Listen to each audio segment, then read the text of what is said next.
Rhett Shull just made a video about Fender alternatives. On the surface, that sounds like a gear review. It's not. Rhett is one of the most prominent Fender-aligned creators in the guitar space. He's spent years talking about Stratocasters. He's had American Silver Skies, custom shop guitars, player series. He's put money into this brand repeatedly.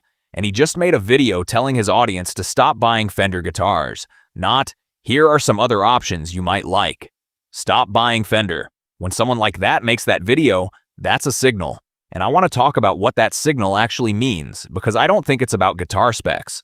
You already know the background. We've covered the Fender cease-and-desist campaign here before. Fender going after Thomann.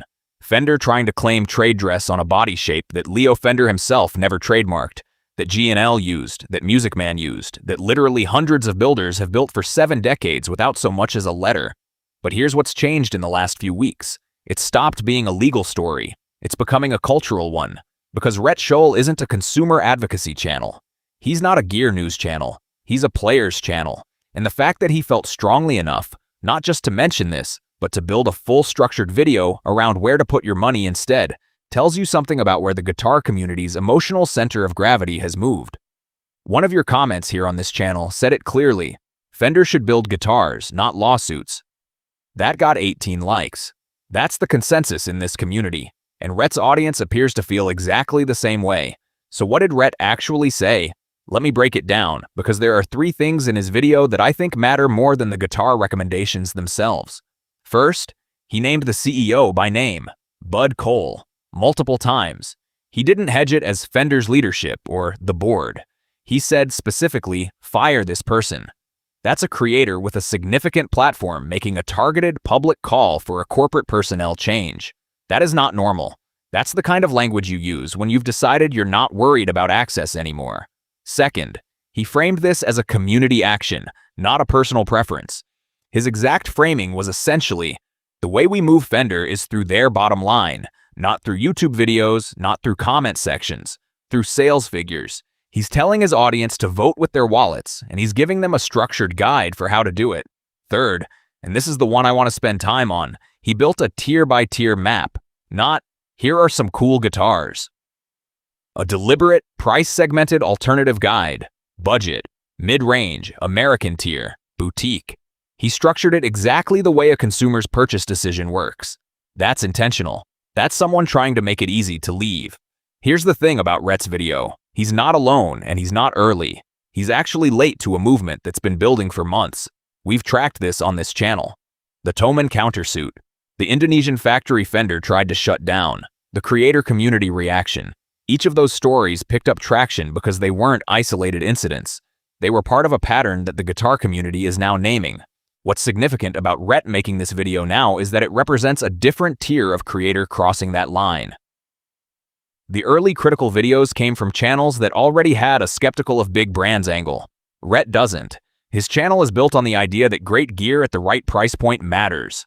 And he's historically given Fender credit when credit was due. When that kind of creator makes an alternatives video, it reaches a different audience. His viewers aren't the ones already shopping Harley Benton. They're the ones who are going to buy a Player 2 or a Vintera this year. Those are the customers Fender is now losing. And here's the data point that should concern Fender. Rhett mentioned in passing that he thinks the Silver Sky SE is the reason Fender started the cease-and-desist campaign in the first place. His theory, PRS is eating their lunch at the $800–$1,500 price point, specifically in Asia, and Fender panicked. Whether that's true or not doesn't matter. What matters is that one of the most credible guitar creators on YouTube is now publicly theorizing that Fender's legal aggression is a defensive move driven by fear of competitors.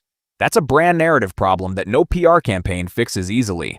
Now let's do what Rhett did, but with a cleaner frame, because I think his tier structure is right, but there are a few things worth adding. Budget tier, under $500. Rhett went with Harley Benton, specifically the ST Modern Plus, roasted maple neck, stainless steel frets, compound radius, under $350. He hasn't played one, but the spec-to-price ratio is hard to argue with. I'll add, the reason Harley Benton keeps coming up in these conversations isn't hype. It's that Thomann, their parent company, is literally in a legal fight with Fender right now. Every Harley Benton you buy in this climate is a direct statement. That's not nothing. Mid-range, $800–$1,200.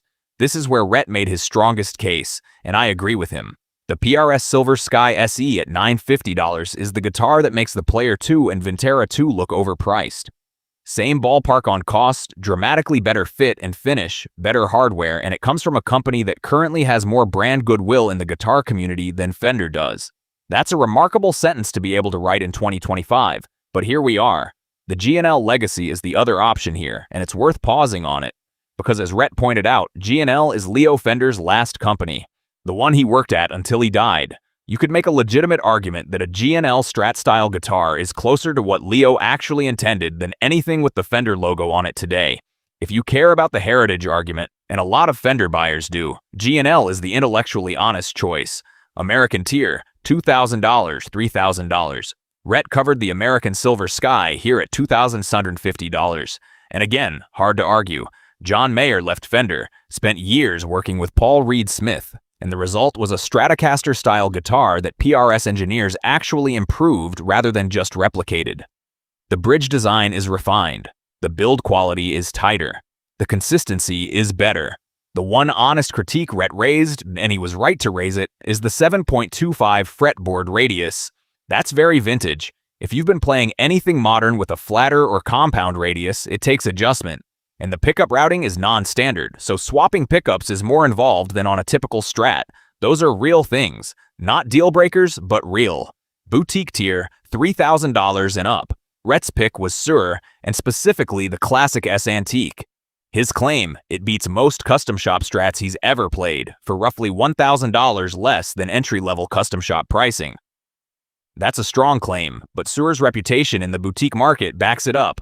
Their QC is exceptional. He also mentioned Shabbat, small LA builder, incredible fretwork, bought his links in 2022 at NAMM. This is where the conversation gets genuinely interesting because the boutique builder market has gotten so good that the custom shop tax, what you're paying purely for the Fender logo at the $4,000 to $7,000 level, is now very hard to justify on pure instrument grounds. You're buying heritage and resale value, not necessarily a better playing guitar. Here's where I want to push past what Rhett said because I think he was diplomatic in a way that let Fender off the hook slightly. Rhett said he loves Fender, hates to see them in this position, blames bad leadership. That's a fair and reasonable position, but it might be slightly too generous. The thing is, Fender's legal campaign didn't come out of nowhere. It came out of a business model that has been increasingly dependent on the Fender logo rather than on what that logo actually delivers. If you look at how they've structured their product line, the American Professional 2, the American Vintage 2, the Ultra 2, the Ultra Luxe, the Performer. That is not a company confident in its ability to differentiate through product quality. That is a company trying to create perceived differentiation through naming and marketing. And when that stops working, when PRS and Sur and G&L and Harley Benton are all eating into your market share at multiple price points, you start looking for legal levers.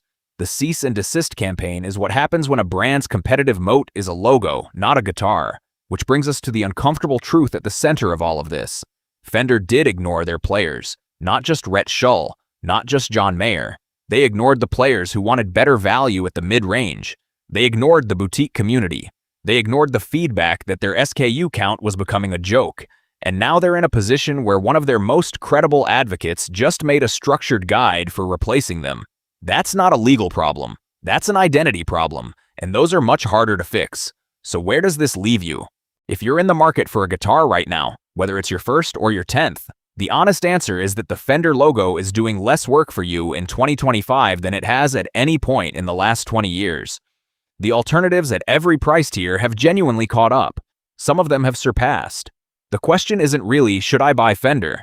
The question is, what are you actually buying when you put that logo on a guitar stand in your home? If the answer is heritage and history, fine, make that choice consciously.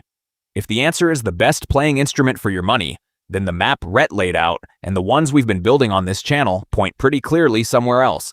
Let me know in the comments where you landed. Have you already moved on from Fender? Are you holding out? And if you've played a Silver Sky SE or a Sur Classic S, I want to hear your actual take, not the marketing, your experience. If you're new here, we cover stories like this. The business of guitars, who's winning, who's losing, and what it means for players every week. Subscribe if that's the kind of channel you're looking for.